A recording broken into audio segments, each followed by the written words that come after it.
Yes, people are going about their business, but it is tense here, and I'll set the scene for you. I'm right here at the very bottom of that bike path where this truck went through yesterday. You can see the bike path. That's the end of the bike path right there, and police have sealed it off, as you can tell right there. This whole area is sealed off, basically, and by the way, we're just near the One World Trade Center right there. We don't know if that played a significant role in this attack. And he said that this suspect, Mr. Saipov, in the hospital, when investigators talked to him and asked him about this, they said he showed no remorse for what he did along this street yesterday. They said that he actually wanted to kill more people, that he was sorry that he didn't kill more people. Polky, it is a wonderful celebration here in Chicago. I'm at the Adler Planetarium, and thousands of people have been gathering here to soak all this in. I think you can see behind me, there's the planetarium back there. The only, unfortunately, here in Chicago, the totality won't be complete. The protests up to this point have been fairly organized. This one is not. It is, as you see, fairly chaotic. I'm going to talk to this gentleman here, Greg. Greg, come in. Quick question for you. Are these protests working? Donald Trump hasn't even shown up yet, and already there have been several very noisy ejections out of this pavilion. We'll show you the first one right here. Happened about an hour ago, and they're expecting upwards of 10,000 people, maybe more, here to fill up this street. You see some of the construction work going on, and get this, the park doesn't even open for business till 2 p.m. for this event, but already we got fans lined up. Was built by and for the white Christian people of this nation. Arthur Jones is a longtime Nazi-supporting, Holocaust-denying anti-Semite, and he doesn't care what you think. Do you deny the Holocaust ever happened? I just showed you all kinds of proof to prove to anybody with ability to think rationally that the Holocaust is what I said it was before. It's nothing more than an international extortion racket to bleed and blackmail, extort, and terrorize the enemies of the Jews into silence or subservience. Jones is also the Republican nominee for Congress in this suburban Chicago district. I'm not criticizing Jews as Jews. I'm criticizing the so-called Holocaust survivors who have been proven over and over again to be outright liars, and they're liars for profit. Jones and I had to meet in a park because no one in town, not even his own landlord, wants him around talking openly about his beliefs. But the animosity against Jews in particular, I mean, that's terrifying. Animosity from where? From you. It's not animosity. I'm just standing for the truth. The Illinois Republican Party, which still clings to its standard bearer, Abraham Lincoln, disavows Jones, demands he drop out of the race, and calls him abhorrent. The feeling is mutual. The Republican Party always put up some gutless wonder to drain votes away from me. Well, what they've set up here, it's what's called, I call it the two-party, Jew party, queer party system. So how did this happen? Jones has run and lost numerous political races.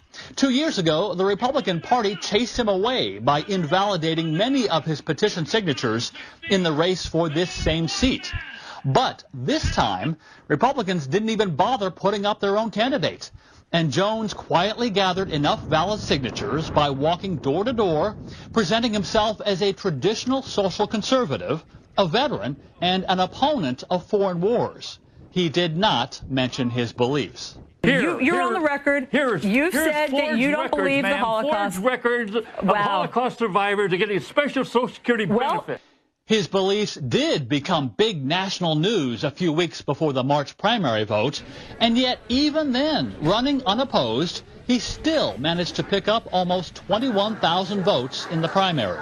That's a depressing thought for the regional director of the Anti-Defamation League, which has been tracking and pushing back against Jones for years. The ADL's leader says that while the group remains non-political, state Republicans might have some soul-searching to do. As leadership, they need to make a decision in terms of where they want their party to go and what kind of messaging they want out there.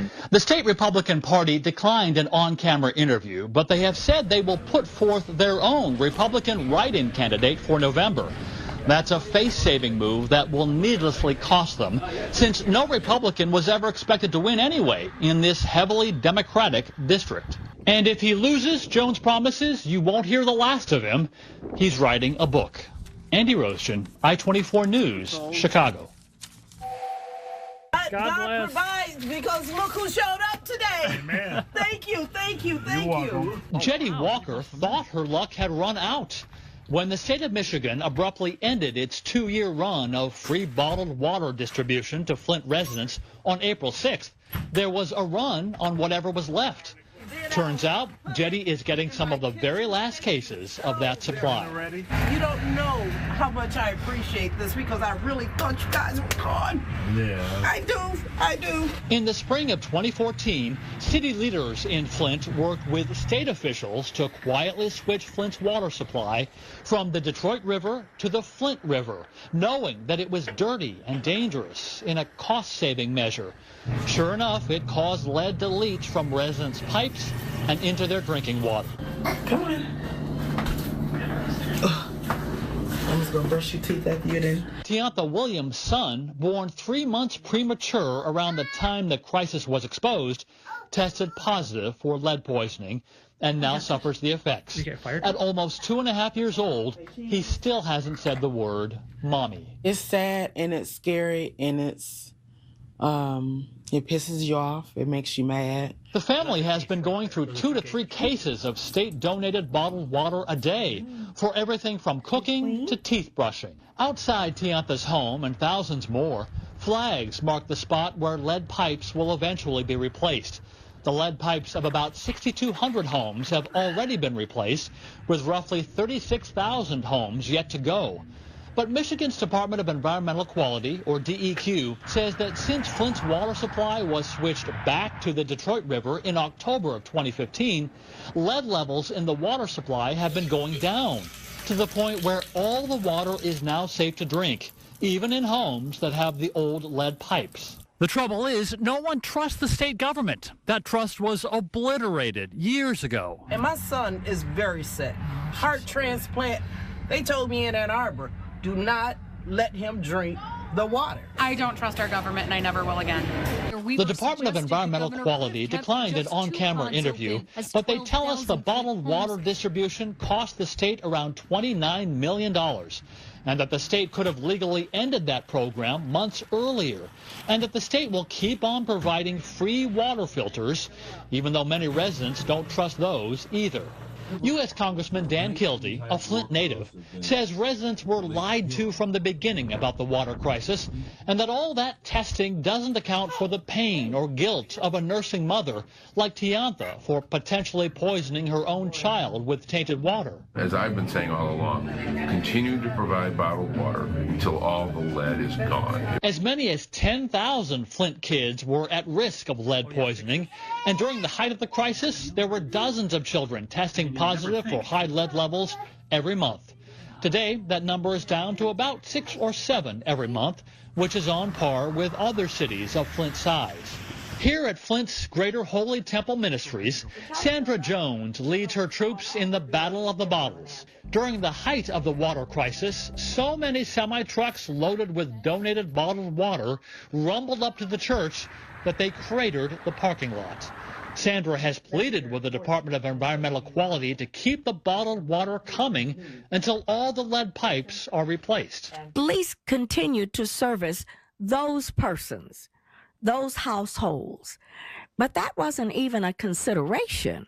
But somehow, some way, Sandra says, through corporate donations and charity partners, the church is determined to keep getting free bottled water to those who will never trust the state or their own pipes. And like I said, thank you. God bless you. God bless you. We'll see you next week. All right, I'll be here for it. And Andy Rosegen, who found that story, joins us now in studio. Andy, terrific report. The governor has told the residents of Flint, or at least told the leadership of Flint, just get over this? Yeah, the mayor came out of a meeting with the governor last week, and she said that he said to her, get over it. You know, we have to move on. The state has said, look, it was the data that forced us to make this decision to give you the bottled water. So now it's the data that shows us the water is safe and to end the program. Last week, President Trump reportedly said some not so nice things about Haiti, referring to it as one of those S-hole countries and questioning why Haitians were even allowed into the U.S. So wouldn't he be interested to know that in the shadow of his Chicago Trump Tower sits the bust of Chicago's founder, none other than a Haitian. Since you point out, yeah, now it is very ironic. I think that's pretty cool. In 1790, Jean-Baptiste DuSable became Chicago's very first resident when he settled on the banks of the Chicago River, right back there. It's right on the spot where a gleaming Apple store stands today.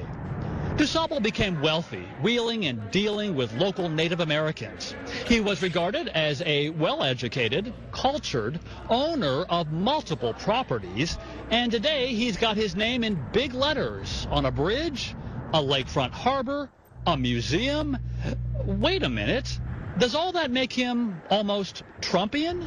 In terms of the character and quality of the two men, I think there's no comparison. DuSable doesn't get nearly as much interest as other Chicago luminaries, but those who know their history are proud. I think he's a great Haitian and a great man, and Chicago was founded by a Haitian. That's great.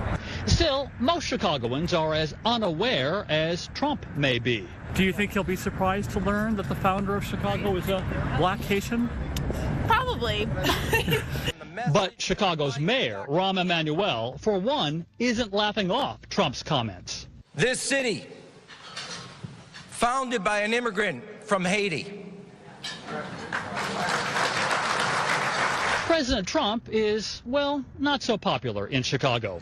He's referred to the city as worse than Afghanistan, out of control, and a disaster. He was chased away from his only campaign appearance here in 2016 before it even started. The barricades that went up outside Trump Tower that night have been in place ever since. And all his Trump Tower retail storefronts have remained vacant since the tower opened 9 years ago, even though they share the same prime riverfront view that DuSable himself had from his property in 1790. And I wish Jean-Baptiste were here to speak for himself. And what would President Trump say if he found out about DuSable's descendancy? I don't know if he ever will. I should hope that he would be happy. He will probably say that's a fake news. Andy Roaston, I-24 News, Chicago.